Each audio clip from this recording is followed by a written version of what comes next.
Le président de la transition de la République du Gabon entame une visite d'amitié et de travail de 2 jours en Mauritanie.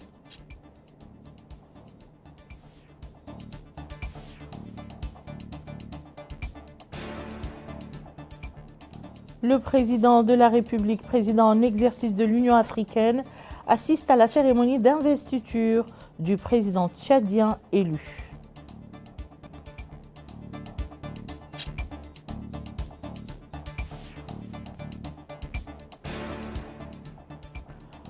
Le Premier ministre supervise le lancement du plan national d'aménagement du territoire.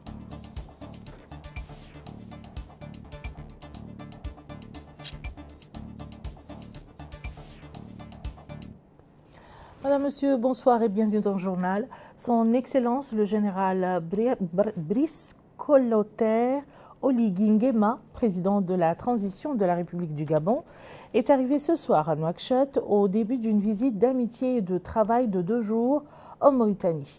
L'hôte gabonais a été accueilli à l'aéroport international de Nouakchott par son Excellence le Président de la République, M. Mohamed El Cheikh El Ghazouani, président en exercice de l'Union africaine, entouré du Premier ministre, M. Mohamed El Bilal Massoud, du ministre chargé de cabinet du Président de la République, des chefs d'état-major des forces armées et de sécurité, du chef d'état-major particulier du Président de la République, du wali de Nouakchott-Ouest et du vice-président de la région de Nouakchott.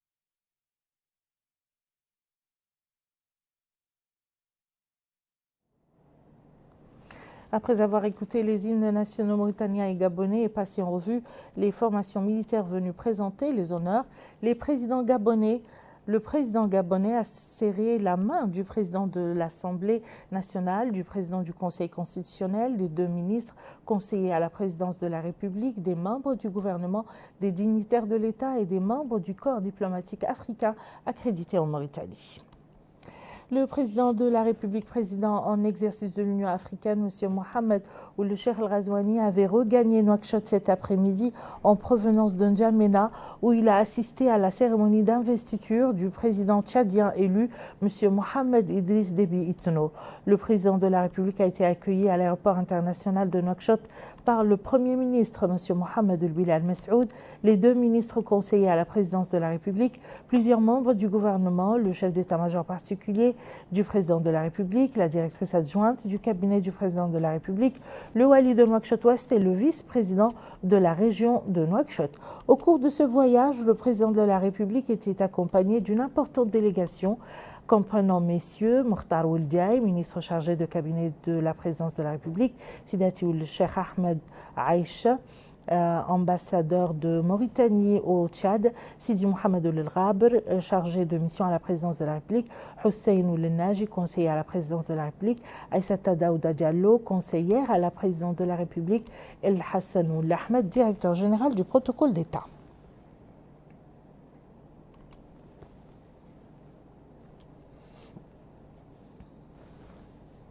Le président de la République et président en exercice de l'Union africaine, son Excellence le Monsieur Mohamed El Cheikh El Ghazouani, a assisté ce jeudi à N'Djamena, capitale du Tchad, à la cérémonie d'investiture du président tchadien élu, son Excellence Monsieur Mohamed Idriss Déby Itno. Le président de la République a reçu un accueil chaleureux à son arrivée dans la salle où s'est déroulée la cérémonie d'investiture. La cérémonie d'investiture s'est déroulée en présence de nombreux dirigeants de plusieurs pays et de représentants d'organisations régionales et internationales.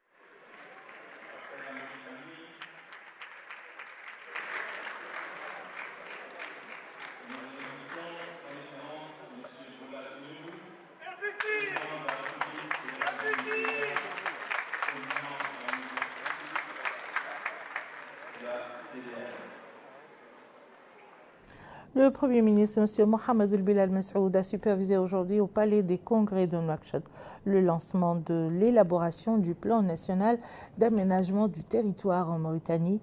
Ce plan, qui est élaboré pour la première fois en Mauritanie, vise à renforcer l'unité nationale et à la citoyenneté et à asseoir un système de gestion durable des ressources naturelles. Bokar Bailaba. Le plan national d'aménagement du territoire, élaboré pour la première fois en Mauritanie, vise à renforcer l'unité nationale et la citoyenneté, à assurer un accès équitable aux services sociaux de base pour tous les citoyens, soutenir et créer des pôles régionaux de développement. Il vise également à asseoir un système de gestion durable des ressources naturelles et renforcer la résilience face aux grands défis actuels. Et dans une allocution prononcée à cette occasion, le ministre de l'Habitat, de l'Urbanisme et de l'Aménagement du Territoire, Sid Ahmed El-Mohamed, a souligné que ce programme est au centre des grandes orientations du programme Taoudati du président de la République, M. Mohamed El-Cheikh El-Ghazouani, qui permet de réaliser l'équité et éliminer les déséquilibres en répartissant le développement sur l'ensemble du territoire national. Il a indiqué que le secteur a réussi à élaborer un plan national d'aménagement du territoire, puisqu'un cadre contractuel a été signé entre le ministère de l'Habitat, de l'Urbanisme et de l'Aménagement du Territoire et le ministère de la Défense nationale pour réaliser cet important travail qui a impliqué la participation de tous, responsables des différents secteurs, experts dans le domaine économique et social, divers autres domaines techniques et élus locaux. Le ministre de l'Habitat, de l'Urbanisme et de l'Aménagement du Territoire a exprimé son souhait de voir ce travail soit achevé dans 2 ans, comme prévu, et que le phénomène des bidonvilles prenne fin, soulignant que le plan constitue une contribution à la réalisation des engagements pris par le président de la République avant d'exposer les principes qui régissent la répartition des infrastructures, des grands équipements et des services collectifs de dimension nationale. A noter que le lancement du plan national d'aménagement du territoire a également donné lieu à la tenue des séances de consultation nationale, notamment sur le contexte et le processus d'élaboration du plan, ses objectifs, ses principes, les attentes et les défis, les mécanismes de mise en œuvre et de suivi, les guides de référence élaborés pour les plans et la méthodologie adoptée. Le président de l'Assemblée nationale, Mohamed Bamba Meguet, a reçu aujourd'hui en audience dans son bureau l'envoyé spécial du ministère ukrainien des Affaires étrangères pour le Moyen-Orient et l'Afrique, M. Maxime Sobra, accompagné du chargé d'affaires de l'ambassade d'Ukraine auprès de la République islamique de Mauritanie et d'un fonctionnaire du ministère ukrainien des Affaires étrangères. L'entretien a porté sur la situation en Ukraine et sur les relations bilatérales entre nos 2 pays, notamment dans le domaine parlementaire. L'entrevue s'est déroulée en présence du député Mohamed Abdallah Ghailani, questeur de l'Assemblée nationale, et de Mohamed Val Ahmed, conseiller en charge de la communication à l'Assemblée nationale. Le ministre des Affaires étrangères et de la coopération et des Mauritaniens de l'extérieur, Mohamed Salmoul Merzoug, a reçu aujourd'hui en audience dans son bureau à Nouakchott une mission de l'Union européenne conduite par la directrice générale pour l'Afrique au service de l'action extérieure. L'entretien a porté sur les différents domaines de coopération entre la Mauritanie et l'Union européenne, les moyens de les renforcer et de les développer, ainsi que sur des questions d'intérêt commun. L'entrevue s'est déroulée en présence de M. Ahmed Mahmouden, ambassadeur et directeur général de la Direction générale de la coopération multilatérale, Mme Fatou Hamal Ghreib, ambassadrice directrice de l'Union européenne, du Maghreb et des partenaires méditerranéens à la Direction générale de la coopération multilatérale, et M. Moustapha Diakité, ambassadeur directeur de l'Union africaine et des organisations régionales africaines à la Direction générale de la coopération multilatérale au ministère des Affaires étrangères. La ministre de la Santé, Mme Naham Thamdioul Moknas, a supervisé ce matin à Nouakchott le lancement de la deuxième phase de la campagne nationale de vaccination contre la poliomyélite sous le thème « Vaccinons tous nos enfants âgés de 0 à 5 ans contre la polio ». La campagne qui dure 4 jours vise à vacciner 960 000 enfants âgés de 0 à 5 ans afin de les protéger contre le risque de cette maladie. Moussa Ndiaye. Vaccinons tous nos enfants âgés de 0 à 5 ans contre la polio est le thème de la deuxième phase de la campagne nationale de vaccination contre la polio.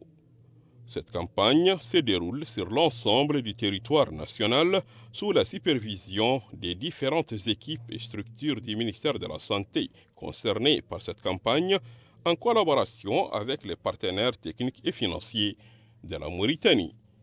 Madame Naham Thamdioul, ministre de la Santé, a dans son discours précisé que la polio est une maladie contagieuse qui s'attaque au système nerveux et peut aussi provoquer d'autres maladies. Elle a ajouté que ces maladies peuvent toucher n'importe qui, mais aussi les enfants âgés de moins de 5 ans. Organiser des campagnes de riposte de qualité contre poliovirus et d'autres maladies est une recommandation parmi d'autres aux États membres de l'Organisation mondiale de la santé, OMS. Je voudrais tout d'abord adresser à Madame la Ministre toutes nos félicitations et saluer les efforts du gouvernement mauritanien pour son engagement et sa détermination dans la lutte contre la polio et toutes les autres maladies évitables par la vaccination. Comme nous le savons tous, la poliomyélite est une maladie qui est grave, qui est invalidante, dont la souffrance et le poids socio-économique peuvent être évités par un simple geste que nous allons faire encore une fois ce matin ici. Administrer 2 gouttes du vaccin polio oral aux enfants, principalement à tous nos enfants âgés entre 0 et 5 ans. Depuis le lancement de l'initiative pour l'éradication de la poliomyélite en 1988, beaucoup de succès ont été enregistrés grâce aux efforts, à nos efforts, dans le cadre de la vaccination de routine et des multiples campagnes que nous avons organisées à travers l'Afrique et également en Mauritanie. Le coordonnateur national de vaccination, M. Mohamedou Ahmed Salem, a présenté un exposé sur cette campagne nationale de vaccination contre la polio des enfants. Il a mis l'accent sur l'importance de 2 campagnes, la première et la deuxième, en avançant quelques chiffres qui indiquent, dit-il, plus des enfants vaccinés au cours de la deuxième phase. En marge de la cérémonie officielle de lancement de cette deuxième campagne de vaccination contre la polio des enfants âgés de 0 à 5 ans, Madame la ministre de Santé, Naham Thamdioul, a effectué une visite d'information et d'orientation au centre de santé de Ibrahim Zaïd du secteur 22 de la wilaya de Nouakchott Nord.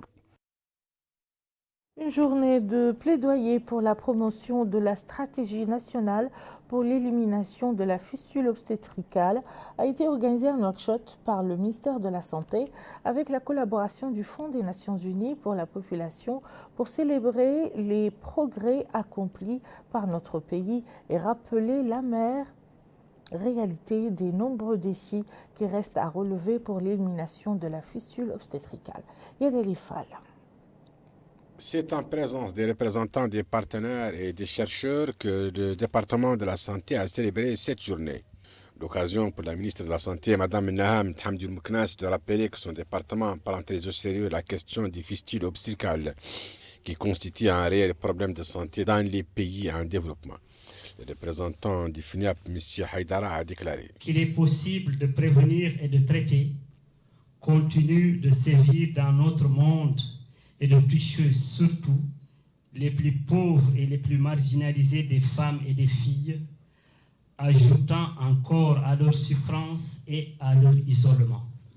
Fin de citation.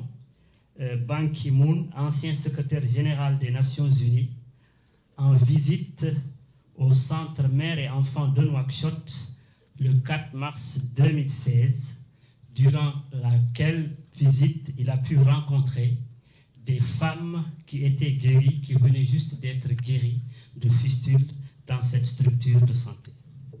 Mesdames et messieurs, chaque année, l'Organisation mondiale de la santé estime entre 150 et 300 nouvelles porteuses de fistules enregistrées en Mauritanie, selon des projections bien sûr.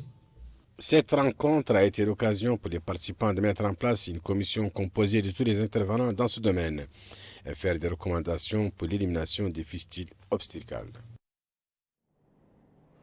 Une ambassade de la République d'Ukraine a été ouverte hier à Nouakchott. La cérémonie d'inauguration a été marquée par la coupure du ruban symbolique par le ministre délégué auprès du ministre des Affaires étrangères, de la coopération et des Mauritaniens de l'extérieur, chargé des Mauritaniens de l'extérieur, Mohamed Yahya Ould Saïd, en compagnie du représentant spécial de l'Ukraine pour le Moyen-Orient et l'Afrique, M. Maxime Sopra. Ils ont écouté les hymnes nationaux mauritaniens et ukrainiens en présence du corps diplomatique accrédité en Mauritanie, de dignitaires et de représentants d'organisations et d'organismes internationaux, ainsi que d'un certain nombre de cadres du ministère des Affaires étrangères et de la coopération et des Mauritaniens de l'extérieur. Prenant la parole à cette occasion, le représentant spécial de l'Ukraine pour le Moyen-Orient et l'Afrique a exprimé ses sincères remerciements à la Mauritanie pour la sollicitude accordée à la délégation ukrainienne, expliquant que l'ouverture de cette ambassade est venue confirmer la volonté de son pays de renforcer et de consolider les relations avec la Mauritanie, instaurées depuis le 30 septembre 1992.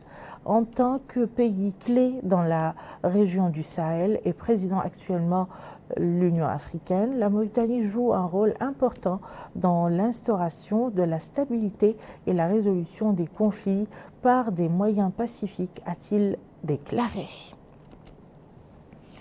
Le commissariat aux droits de l'homme, à l'action humanitaire et aux relations avec la société civile a annoncé que le candidat de la Mauritanie au Comité des droits de l'enfant des Nations Unies a été retenu à l'issue d'élections qui viennent de s'achever au siège des Nations Unies à New York lors de la 20e session des États partis à la Convention des Nations Unies sur les droits de l'enfant de la Convention des Nations Unies sur les droits de l'enfant.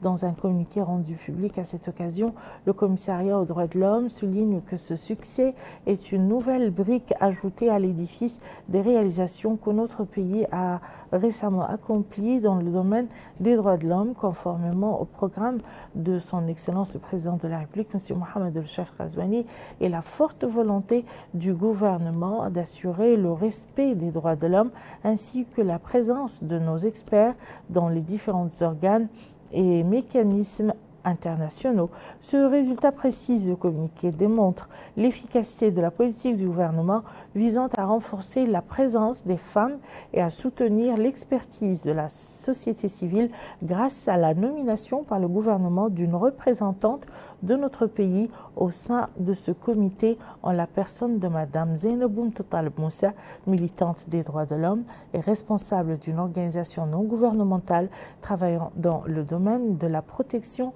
de l'enfance. La campagne de la Mauritanie à New York a été menée par une équipe gouvernementale de haut niveau dirigée par le commissaire aux droits de l'homme, à l'action humanitaire et aux relations avec la société civile, M. Cheikh Ahmed Ould Ahmed Salmou Sidi, et comprenant son Excellence Sidi Ould Mohamed Laghdaf, ambassadeur de Mauritanie auprès des Nations Unies, Mme Wardemetoum Tenjayan, conseillère du président, du premier ministre chargé des droits de l'homme, M. Mokhtar Ould Mbaba Zaidan, ambassadeur directeur du département des Nations Unies et des ONG internationales au ministère des Affaires étrangères, de la coopération et des Mauritaniens de l'extérieur, et Mme Hindou Fall Baba, chargée de mission auprès du commissaire aux droits de l'homme.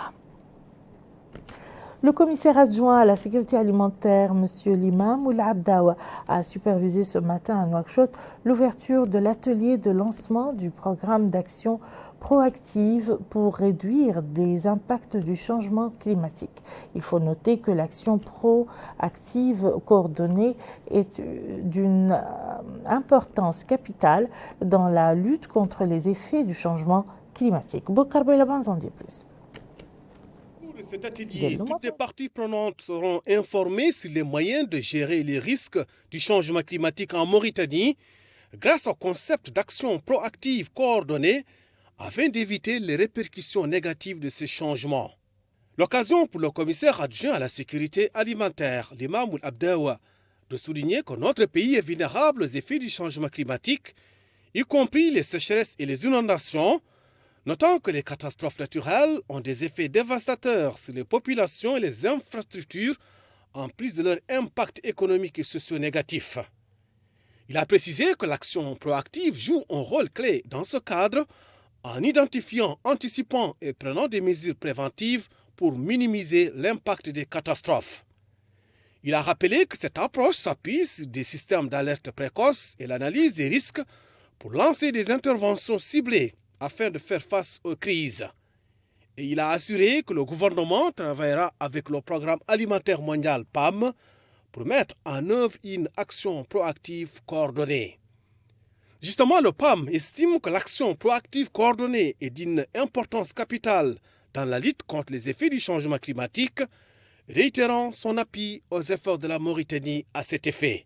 Le Programme alimentaire mondial, avec le soutien de la République fédérale d'Allemagne et de la République d'Autriche, a lancé en fin 2023 les préparatifs d'un programme d'action anticipatoire en collaboration avec le gouvernement. Ce programme vise à réduire les impacts des risques climatiques prévisibles, en particulier les sécheresses, sur les moyens de subsistance et à la sécurité alimentaire des populations vulnérables. Les actions anticipatoires sont une approche novatrice déjà mise en place dans 37 pays pour la gestion des risques des catastrophes naturelles, permettant ainsi de sauver et de changer les vies. En somme, ce programme permettra une nouvelle approche pour prévenir ou atténuer les effets des catastrophes à travers un soutien aux parties prenantes à faire face à ces chocs.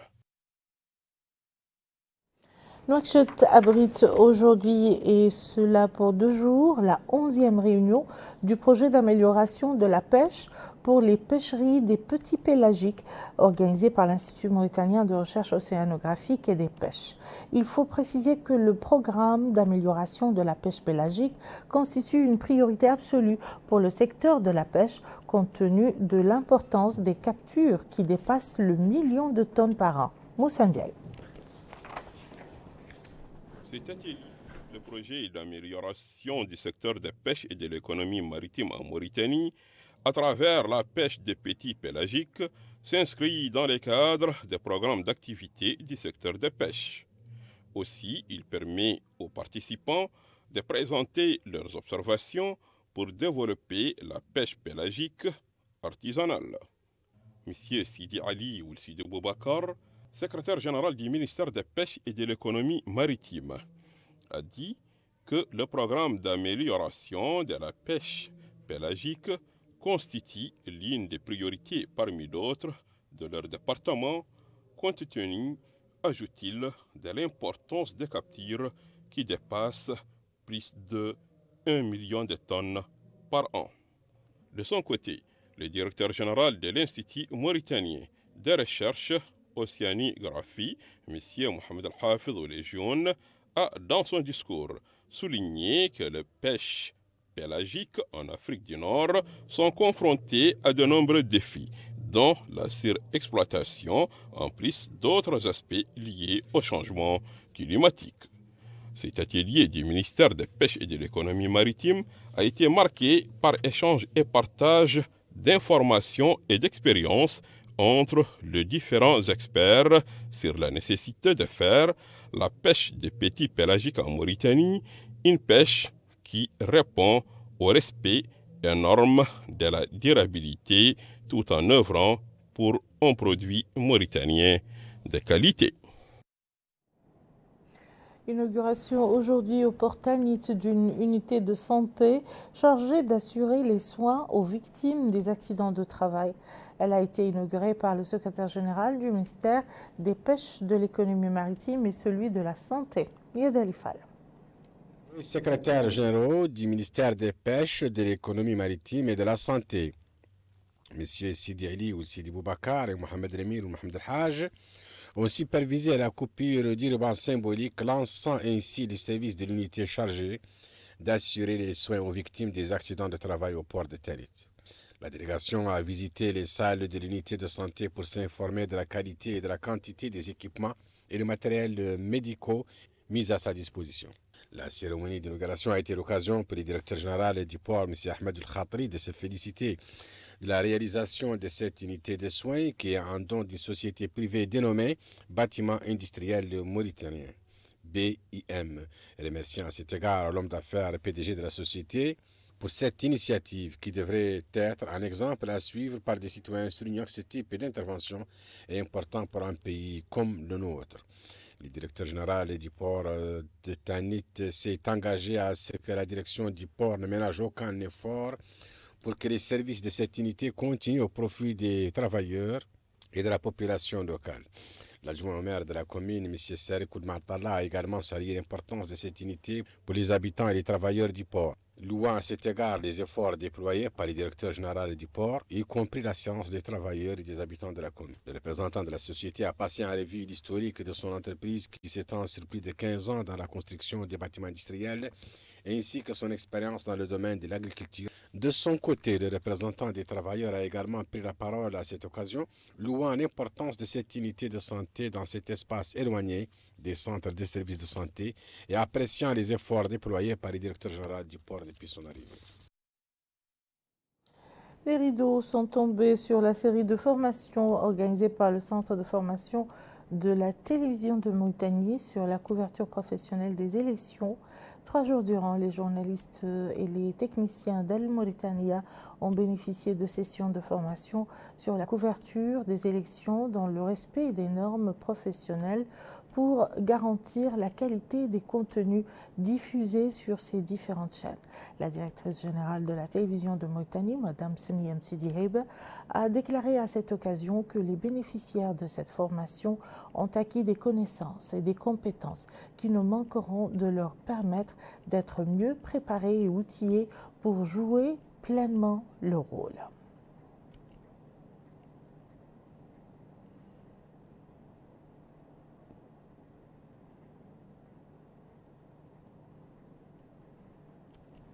Nous allons à présent dans la wilaya de Dakhlik Nouadhibou et plus précisément dans la capitale économique où le centre de santé de Nouadhibou a abrité aujourd'hui le lancement de la campagne nationale de vaccination contre la poliomyélite. Cette campagne de 4 jours cible les enfants âgés de 0 à 5 ans à travers toutes les muqata'a de la wilaya, sachant que les moyens logistiques et techniques ont été mobilisés pour assurer le succès de cette opération.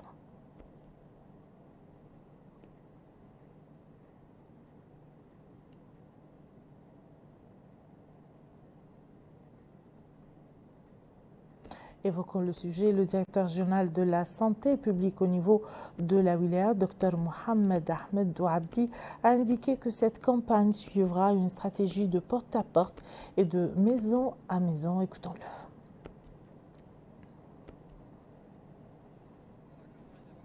Contre la polio au niveau national, c'est une campagne de vaccination de porte-à-porte qui s'intéresse aux enfants de 0 à 5 ans. À Nouadhibou, on a 50 équipes, plus 17 voitures tout-terrain. Ce sera du porte-à-porte dans tous les villages, les campements, les tentes, les cases, partout. Les équipes vont venir, toutes les maisons, rentrer là-dedans pour vacciner les enfants. L'OMS, notre partenaire technique, veut éradiquer cette maladie qui n'a pas de traitement. C'est une maladie grave qui n'a pas de traitement, qui donne des paralysies. Donc, l'OMS veut l'éradiquer au niveau international, au niveau mondial, et nous, notre pays fait là-dedans.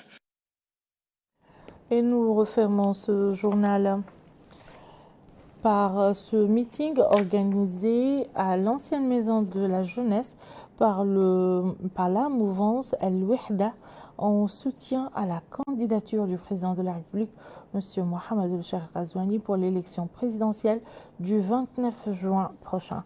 Les différents responsables d'El Wahda sont montés au créneau pour saluer les acquis réalisés au cours du premier mandat du président de la République et ont appelé leurs militants à travers eux, tous les Mauritaniens, à se ruer vers les centres d'inscription sur les listes électorales avant la fin du mois courant pour voter massivement en faveur du président de la République, en faveur du président Mohamed El-Cheikh Ghazouani dès le premier tour des élections pour un nouveau mandat.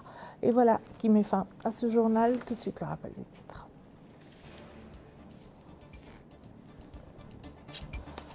Le président de la transition de la République du Gabon entame une visite d'amitié et de travail de 2 jours en Mauritanie.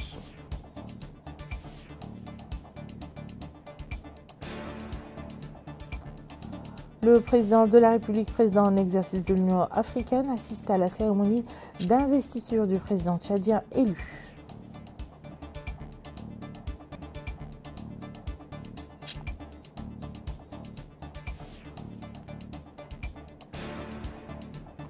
Le Premier ministre supervise le lancement du plan national d'aménagement du territoire.